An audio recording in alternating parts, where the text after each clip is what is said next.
It's Jacob from the Sustainably Yours Homestead, and today I'm going to be giving you a quick tour of our orchard / future food forest.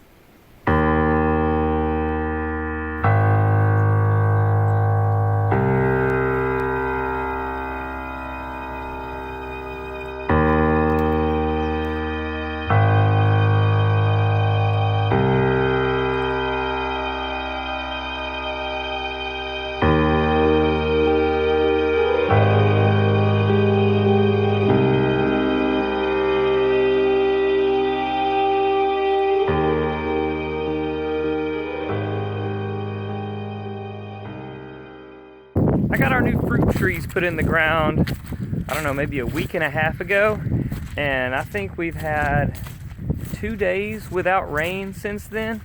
And I mean, man, it is soggy everywhere. Luckily, or not luckily, strategically, I decided to put the orchard on the high side of our property. You can see over here, this is kind of the downhill part of our pasture. We have this little wet weather creek that runs all the way through. It stays pretty soggy out here during the fall. This part of it is probably going to be used for our raised garden beds, but then we slope down even more, and there's a little gully over here. It's the drainage, the overflow drainage for our pond. And yeah, it stays really soggy down there. But that's all going to be for another time. Let's make our way over here to where we've planted our fruit trees.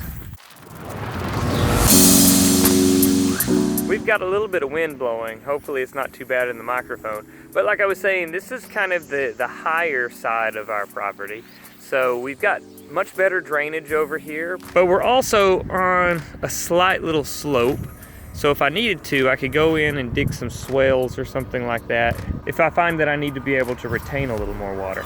But this is gonna be it. As of right now, we have 6 trees planted out here with more to come. One thing I know I'm gonna have to do, I'm gonna have to get rid of quite a bit of grass. And man, this is thick, heavy grass too. And then we're going to mulch the whole thing with leaves. I just kind of eyeballed it, but I tried to plant each tree about 30 feet apart in a straight line in any direction. So you can see here's going to be the next tree. Then we've got another one right here. So they end up forming kind of diamond shapes. And I plan on getting out here and clearing the space within, I don't know, about a 15 or 20 foot diameter around each tree. And we're gonna put in some edible perennial landscaping. And hopefully one day when everything matures, it will be its own little self-sustaining system, and we'll have an easy hands-off food forest. Now this year, to get things started, we put in 6 fruit trees, 3 apples, 2 peach, and a plum. This one closest to the house is an Arkansas black.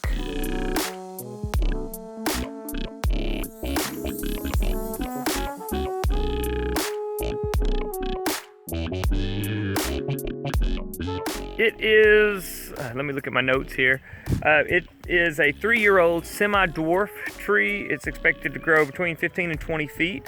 So it's going to have a drip line and a root diameter of about the same. It grows in USDA zones 5 through 10. It only needs 800 to 900 chill hours, which is good for us here in the south. It's supposed to be resistant to cedar apple rust, which is good because we have a lot of cedar trees around here.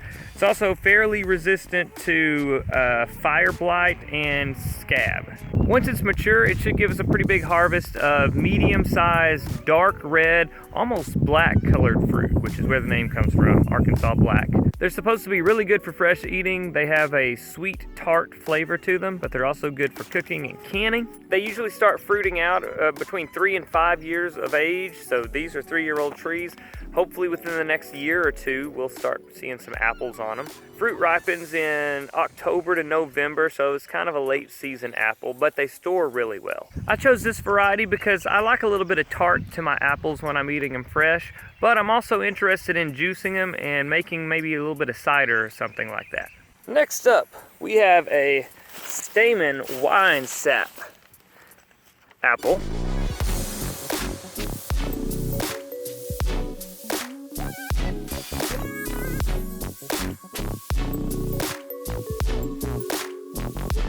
This one is also a semi-dwarf tree. It should top out around 15 feet. It's recommended for USDA zones 5 through 8, and it needs somewhere around 800 chill hours during the winter time. It's a fairly healthy tree. It shows some resistance to cedar apple rust, fire blight, and scab. Now, my Arkansas black apple tree is not self-fertile. It cannot self-pollinate. Unfortunately, the stamen's wine sap is not a pollinator. It will not pollinate other trees. It's not self-fertile either. I guess I'm gonna have to depend on the Granny Smith to do all the pollinating. At least until next season when I maybe get another couple of apple trees. But the fruit on this one is supposed to be fairly tart with a crisp texture, and I've read about tones of vanilla and pear. So I'm kind of excited to try one of these as soon as they start growing. This one should start fruiting at about 3 to 5 years of age. So again, hopefully maybe this season we'll get an apple or two, and if not, maybe next year. I chose this variety of apple, again, because I kind of like tart apples, but also I think it will mix well with the Arkansas Black when I go to make some juice or some cider. Here is our Granny Smith apple.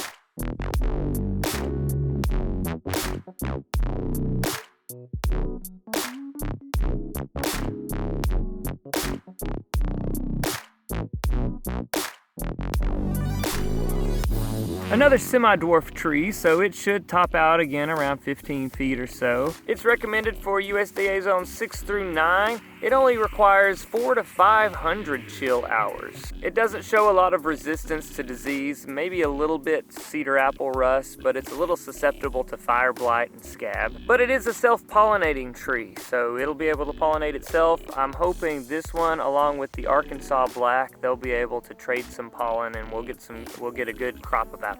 Like the other two, it's supposed to set fruit within the first 3 to 5 years, so hopefully we're going to be pretty close to that.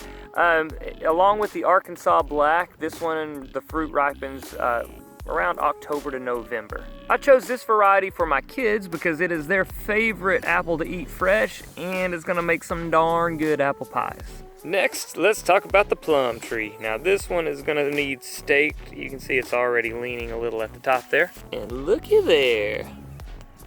Buds are already popping out on it.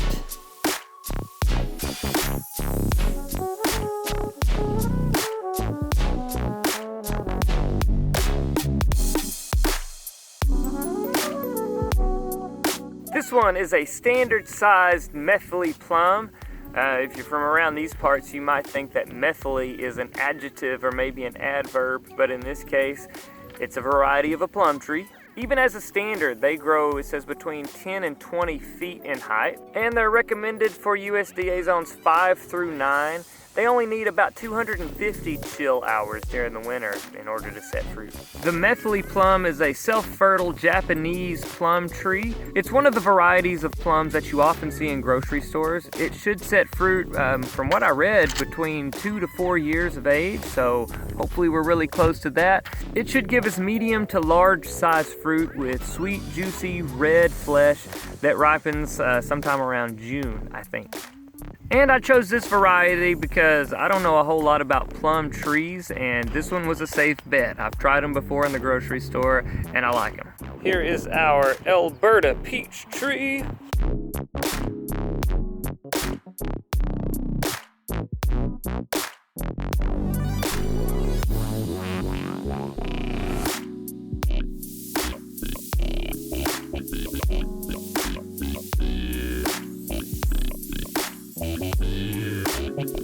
And on the tag here, it says that it is a dwarf variety. When I bought it, it was advertised as a standard, so I don't know what it's going to turn out being. When I put it in the ground, I did space it out away from the other trees as if it were going to be a standard. If it turns out to be a dwarf tree, then we'll just put something else in close to it, and that'll be okay. Now this one is recommended for USDA zones 5 through 9, and it needs about 800 or 900 chill hours in the winter if it's going to set fruit. It should produce sweet and juicy, medium-sized freestone peaches that are good for eating, canning, or baking. I can already taste the cobbler, and since this is a 3-year-old tree and the Alberta peach is supposed to set fruit within about 3 to 4 years, might not be too far off. And we'll be looking at a July to August harvest. Finally, we come to our Red Haven peach. We're beginning to get some buds popping out on this one too.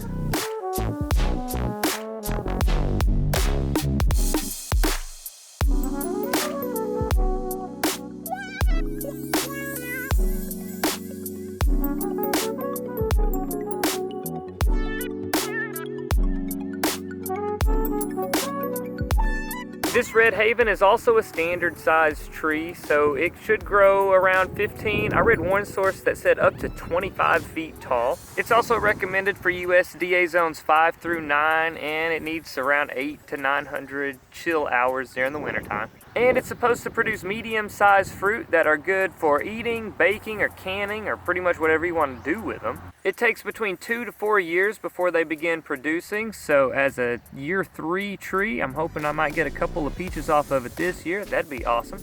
If I do, it's probably going to be sometime around July or August when they ripen. So that's what we have planted so far. Now honestly, I really don't expect to see any fruit from them this first year. I do have a lot of work that I need to put in. This is the middle of a pasture, so I've got a lot of grass to get rid of. I've got a lot of mulching to do, and I would like to find some good edible landscaping that I can put around these trees that will also help them out by bringing nutrients up into the soil or protecting them, warding off pests, bringing in pollinators and things like that.